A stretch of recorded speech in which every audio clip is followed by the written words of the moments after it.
Mic working? The mic's working, okay. Today we're covering Season 6, Episode 24, Top Bolt. The episode in which I've already forgotten what happens. I'm kidding. This is the episode in which two people are trying... It's a whole bunch of new tryouts who are trying to join the Academy in order to become Wonderbolts. Two of them have an issue. Rainbow Dash and Twilight help them through the issue. And also there's crippling depression. That's what the alcohol's for. No, don't do that. It does not help. But yeah, it's an interesting episode. It's a map episode. Let me go ahead and start by saying that I hate this episode. No, I'm kidding. That is a lie. Just like happens in this episode. 2 lie episodes in a row. My goodness. Yeah, this is what, Twilight's second map episode, I do believe. I actually legitimately do have 2 moderately sized issues with this episode, which drag it down pretty far for me in terms of quality. We'll cover that in a minute. First, we have the map. Yay! You ever wonder what it would be like to have something like the map? Just picture that for a moment. Like, I don't know, most people probably don't schedule their lives as much as I do. I schedule my life pretty much, like pretty far. Quite a bit is the way I want to phrase that. You know, I tend to know my life down to the minute in many cases, but at the very least down to the hour in a daily basis. I know exactly what I'm doing and when for the next month or so, right? Up to at least June 5th, which is as far as I've mapped out so far. So the idea of having to suddenly drop everything to go deal with the map issue would probably drive me bonkers. But hey, you know, I guess you just kind of get used to it. It is important. You know, that's the whole point. It is important. It's something that needs to be dealt with and treated seriously. We also already got a hint of the map's purpose in this very episode, because it's like, hey, Spitfire's doing Trials Week, and your friendship thing is back there, so... God, that would be interesting, Lord Hermon. Incredibly useful, too. Anyways, I do love the show's been doing this more and more over the years. More body types for different ponies. You know, we've got kind of the smaller, pudgier, we've got the bigger, muscular, we've got standard, which the majority of them have, we've got kind of the skinny, reedy kind of look. There's also the kind of tall look, which is similar to the reedy look, like Sassy Saddles back in the Rarity episodes. I kind of like that. It probably won't happen, but I hope we see more of that in the future, because that's kind of cool. And I suppose I should mention now, Angel Wings is voiced by one of the people who was part of the Make-A-Wish Foundation thing. This is actually the second time we've had a Make-A-Wish guest voice actor on MLP. The first one was back during Treja, if you remember. She's adorable. Either way, they all gush over Rainbow, which makes perfect sense since A, she's a part of the main 6, and B, these are all Pegasi who C, are wanting to become Wonderbolts, talking to D, Rainbow, who is both. So, yeah, it makes perfect sense that they'd be like, oh my gosh, it's Rainbow Dash. As I've pointed out before, in the Lost Pegasus episode most recently, these people are effectively celebrities at this point, and really that should come up more. I do know it comes up at least once in the future, when Twilight wants to take a vacation with her parents. You remember that one? I believe... Well, that has to be a Season 7 episode, because we haven't covered it, and that's the only season I've seen that isn't, you know, that we haven't covered yet, right? So it has to be somewhere in Season 7. Anyways. Now, S.A. Rost asked a direct question, which I ignored because I wanted to get more to a relevant point in the episode before I responded to it. How do I like the team-up of Twilight and Dash? This is not exactly the first time we've seen Twilight and Dash team up. It's just the first map episode. I do think it's a good matchup because the two... well, first of all, the two have some nice chemistry, although most of the main 6 do. But there's also the fact that both of them play off of each other's strengths pretty well. This is a very good example of a duo who are both hyper-specialized in completely different fields, and those fields can complement each other quite well.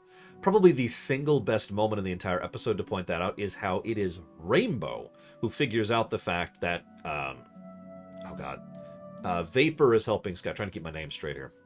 Rainbow is the one who figures out that Vapor is helping Sky, simply by virtue of the fact that Rainbow is sufficiently skilled and practiced in flying. Like, she is so good at flying, and this has been established, that she automatically picks up on those things naturally and intuitively.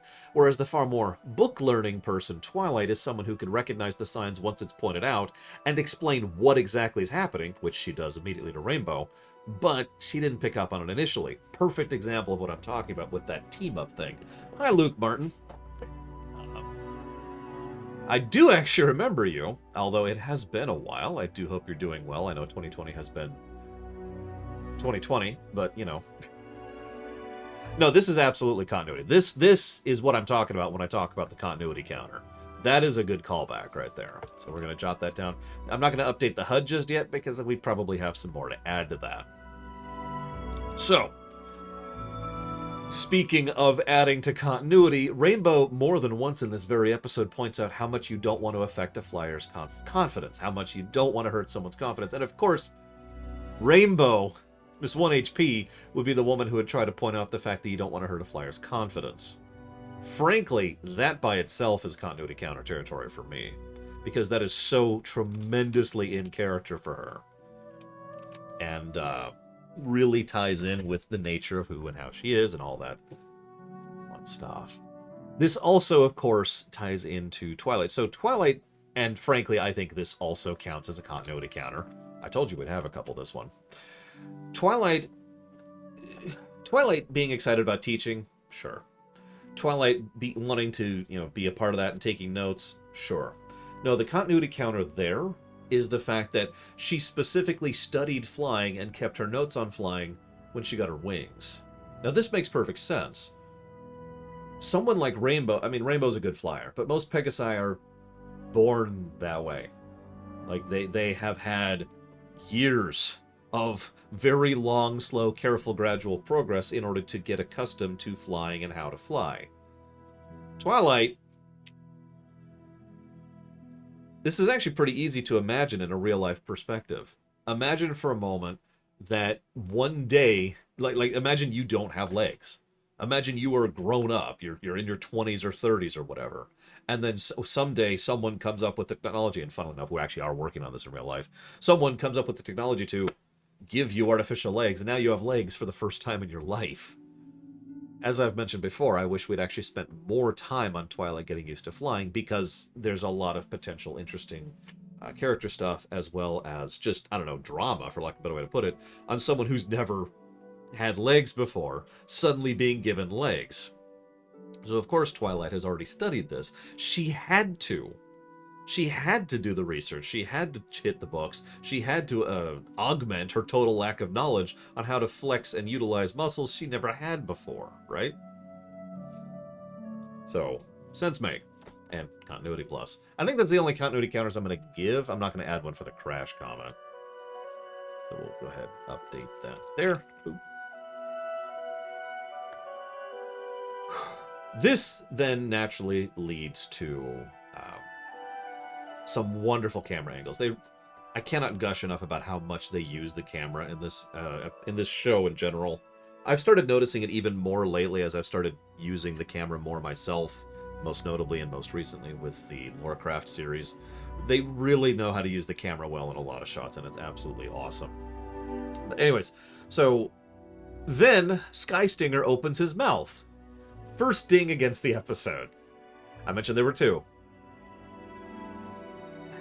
Now, S.A. Ross defended this, and I think S.A. Ross knew I wasn't going to like Skystinger and preemptively was trying to defend against it, but I just want to slug him in his stupid face.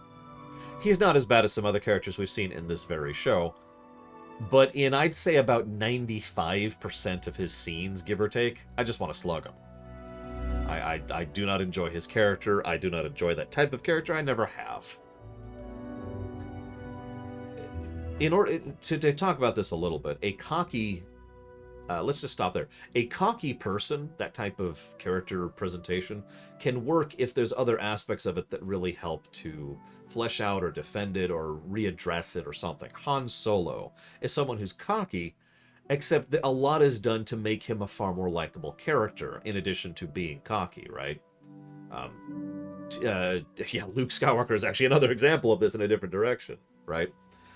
Rainbow Dash is another good example of someone who's cocky, although she does irritate me from time to time. I'm not going to lie about that. But the point is, work usually has to be done in order to add on to that core trait of cocky in order to make it something more interesting and more tolerable for me personally. And I do think a lot of fiction has done a lot of good work with that over the years, including this very one.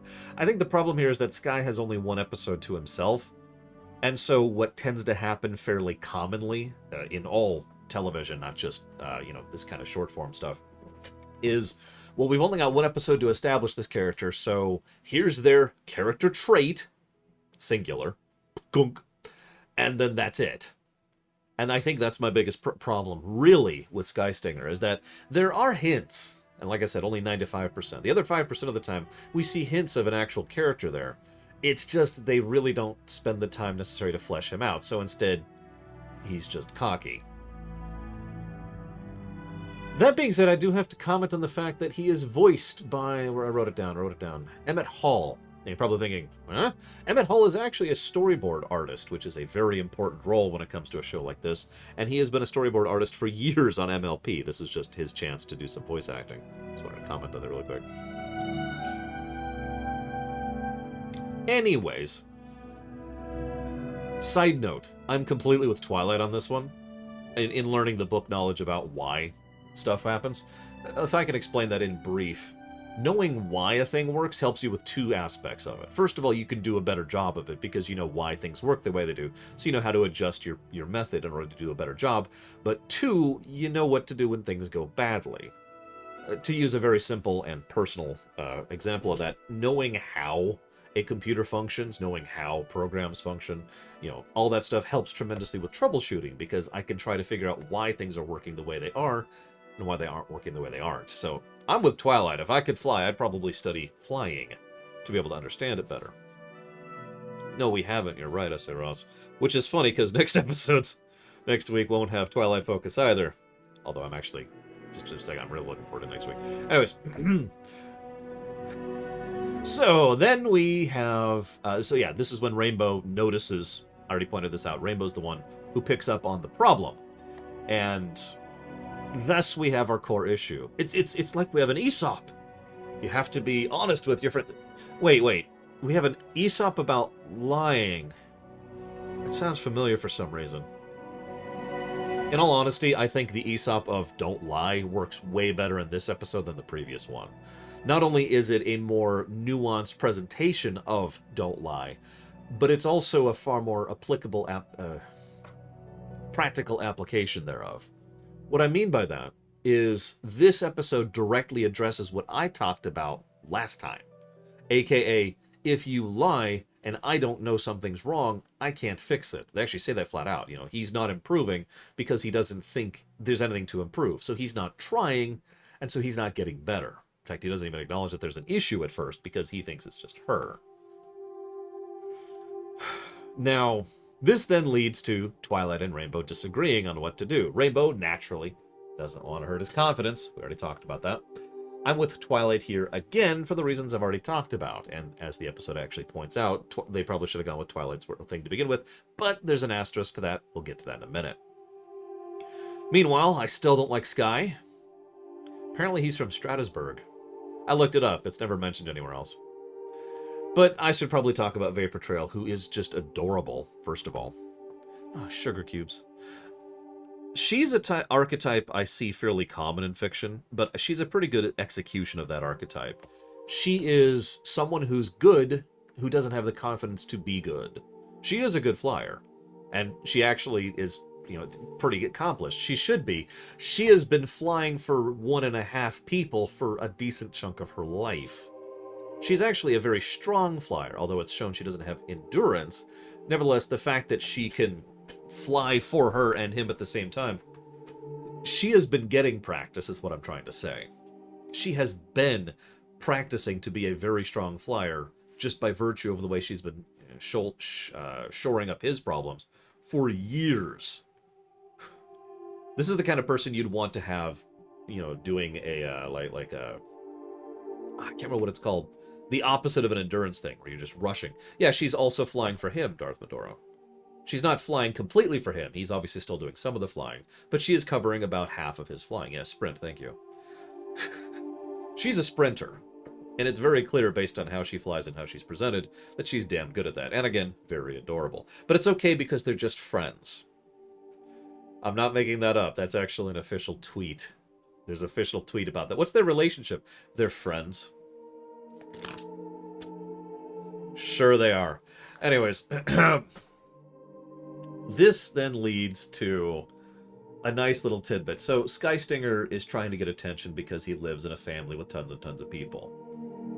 Now, originally, I started typing how little I can appreciate that concept. Because, you know, only child, right? But then I looked at that like, wait, no, that makes perfect sense. And I do understand that mentality tremendously.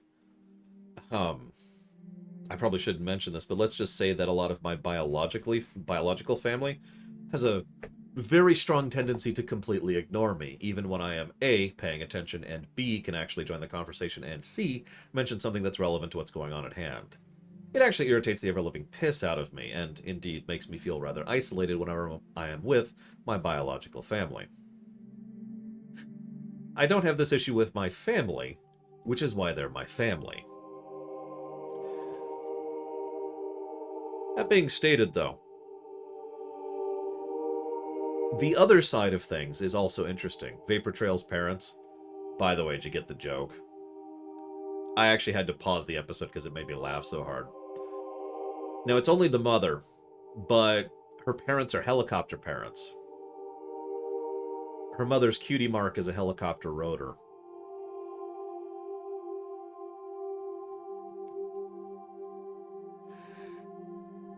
You got me there, episode.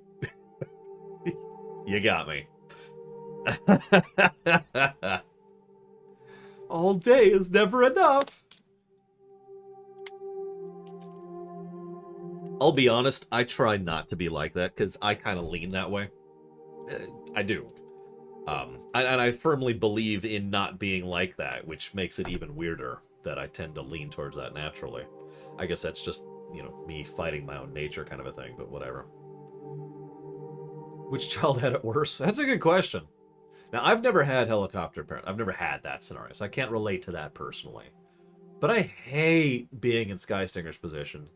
So, probably a judgment call. So naturally, now that we've discovered everything that's going on and we've confronted her with it, the best possible answer here is to lie even more. That's how we fix our problems, right? Is we lie about them. I've actually talked about this a couple times before. There's a concept called lying to reach the truth. This is something I've seen happen a few times in real life and a lot in fiction. It's when, yeah, I'm going to explain this terribly because I don't have an example. The truth is over here, and you're over here, and you've lied about it. But if you lie about this, and then this, and then this, you'll be back over here, and then you could just tell the truth from then on, because you've navigated back to the truth with your lies. And it feels like that's kind of what they were going for here. Not something I would really agree with. I did notice that. I was going to comment on how, once again, we see the teamwork on display as Twilight and Dash talk their way through a thing. They disagree on the matter, but obviously that's just a matter of disagreement. They are actively trying to improve the situation like friends would. This is yet another reason, by the way, why back when we were covering Season 1 and Season 2 stuff, I kept pointing out that I didn't think the main six were friends. Because they weren't. They grew into becoming friends, but that's a process, right? It wasn't just... And again, I think that was unintentional, but I also think that's one of the better parts of the early aspects of this show. Anyways. Later stuff shows that better than the early stuff, if I might be so bold. So, in fairness to the lie, they are actively trying to work on the things that they need to work on. Sky needs work on fundamentals, Vapor needs actual practice on specifics and complex stuff. Okay.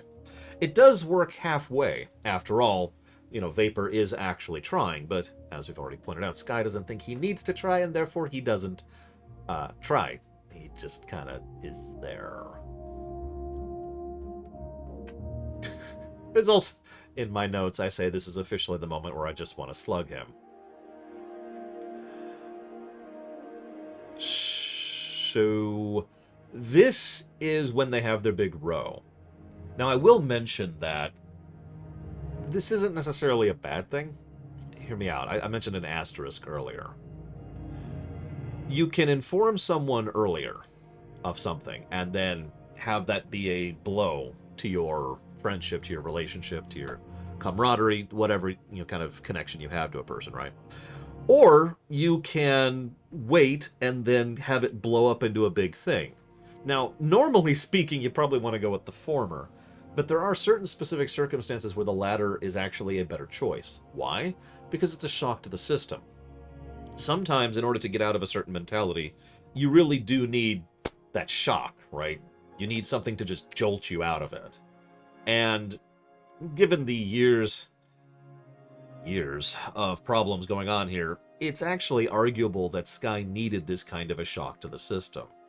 Now, why would you recommend such a thing? Because, I mean, this leads to anger and hurt feelings and frustration. Why would that be a good thing? Well, first of all, people tend to say and mean things, or say and do things in the heat of the moment they don't really mean. Problem number one. Which also leads us to... I'm trying to think how to phrase it. If they're actually friends, they will have sufficient social infrastructure to take the hit.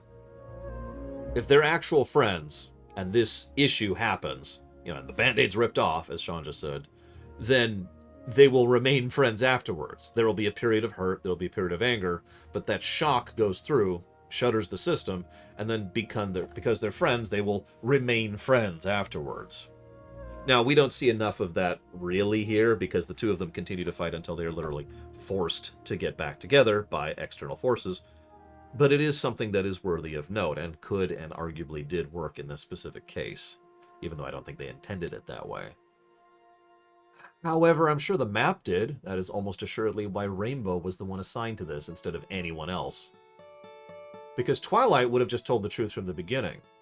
But Rainbow insisted on not breaking confidence, which means Rainbow insisted on lying, which means Rainbow is pretty much directly responsible for leading to the row and the shock to the system, and him being shot out of it, and the situation being fixed. So... that being stated, I do have to add one other thing here. Is there a Princess of Flying? Because there totally should be. No, this leads to the other thing I dislike about this episode. I mentioned the first thing, that's Sky. The second thing, the thing that helps drag this episode down for me, is probably one of the reasons I don't remember it all that well, is... It resolves way too quickly. Now, this is actually a very common problem in MLP. Hell, this is a problem in television in general. How many times has a Star Trek episode wrapped up in the last 5 minutes? Don't answer, it's a lot. So that irritates me, admittedly. But yeah, it's the, hey, we're done. And that is exactly what happens. I mean, one of my biggest complaints about Starlight Glimmer's characterization, we already talked about this, is the fact that she gets this sudden massive character shift in about 3 minutes, right at the very end of the episode. It's like... and yeah, it's just a problem when you... effectively, this is a we didn't do two-parters problem.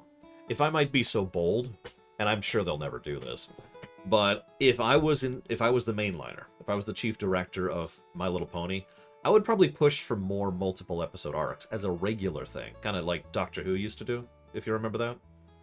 Make it so that most episodes are actually episode arcs, right? Enterprise Season 4 is another example of what I'm talking about. Because you have a 3-part episode, then a 2-part episode, then a 3-part episode, then a one-off, then a 2-part episode, then a one-off, then a 3-part episode, and so forth and so on. My opinion, having analyzed Enterprise recently, but also having analyzed a lot of television, that I think is probably the ideal format for television. My opinion. If I am ever going to someday make a TV show, that's the format I'm going to use. And I want to point out, if I may, can I keep talking about this for just a second? That didn't used to be my perspective. I used to think everything should be Babylon 5. The whole season should be one story arc. But I've analyzed a lot more fiction, a lot more television since then, and there's actually a lot of issues and problems with doing season-long arcs like that. Having a background arc is fine, but having one long series of string continuity across a whole season is actually more problematic than not, and is very difficult to pull off properly. So, I would much rather have the 2-parter, 3-parter thing, the arcs arcs going throughout the season kind of a thing. And maybe have like a background arc or a background element to the overall work. Stuff like that. Anyways. Where was I? So yeah, everything just kind of wraps up. Boom. Done. They're friends. They're just friends. Ignore the glomp. Well, DS9 only does string continuity across 9 episodes and 6 episodes. Actually, 6 episodes and 9 episodes, respectively. That's it. DS9 only does string continuity twice, and both times it's pretty small chunks. So I think that answers you right there. The friends, Sean. And this, of course, leads us to a wah-wah ending, so we're going to add the wah-wah. Because there's a wah-wah there. Oh, yeah, Voyager would be great for that format. Because the overall background element of, getting home, it just tells itself. But you could have an arc, and then an arc, and then an arc. Maybe a one-off here. Talk about the Doctor in this episode. Man, we're going to gut the hell out of Voyager when we get there in the Trek reboot. I'm just going to fling Voyager out the window and just rewrite that whole show. Anyways, for the second time, we need to rate this one. So I'm thinking black. Black as my soul. Excuse me. What I mean by that is I don't care for this episode that much, I'll be honest, but it is what I would say a better episode than the previous one. And you forced me to shove the previous one up to yellow, which means this has to be orange by default. So this has to be an orange episode, because it's not red. So this is on you. This is the consequences of forcing me to yellow the last episode. No, this episode is better than the last one. I do think I can accept an orange here. Like I said, there's only 2 things I don't care for. One of them is at least understandable. Like, he never reaches the point of being a get-off-my-screen character. And the other is a problem endemic of the whole show. That being stated, who wrote this? Well, I've been noticing a trend lately. So this is by Megan McCarthy. Hang on. Joanna Lewis and Christine Songko. However, I've been looking a little bit more into the writing credits here, and the more I do so, the more I notice that there's a whole lot of episodes that have a story by of Megan McCarthy, which were written by other people. Now, I don't know this for total certainty, but what I'm noticing here is that a lot of these episodes were probably story ideas that Megan McCarthy jotted down, a while ago, and then someone else took and actually wrote the script for that story idea that she jotted down, because that's how television does these kind of credits. So, near as I can tell, Megan McCarthy came up with the general idea, friendship problem, the 2 people, one is burdening the other up, etc. And then the Songko and Lewis are the ones who actually wrote the episode.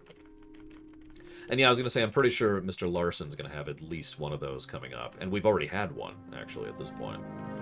Regardless, I'm cool with orange. So orange it shall be. Megan McCarthy continues to have a varied career. Miss Lewis and Miss Songko have had a red, an orange, a red, an orange, and a green.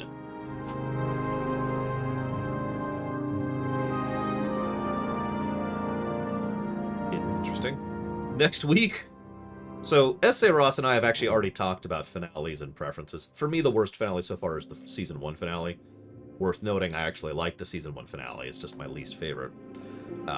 But that being stated, next week is, of course, To Where and Back Again. The outcasts and the misfits are dragged right into this center square and have to go on their own adventure by themselves.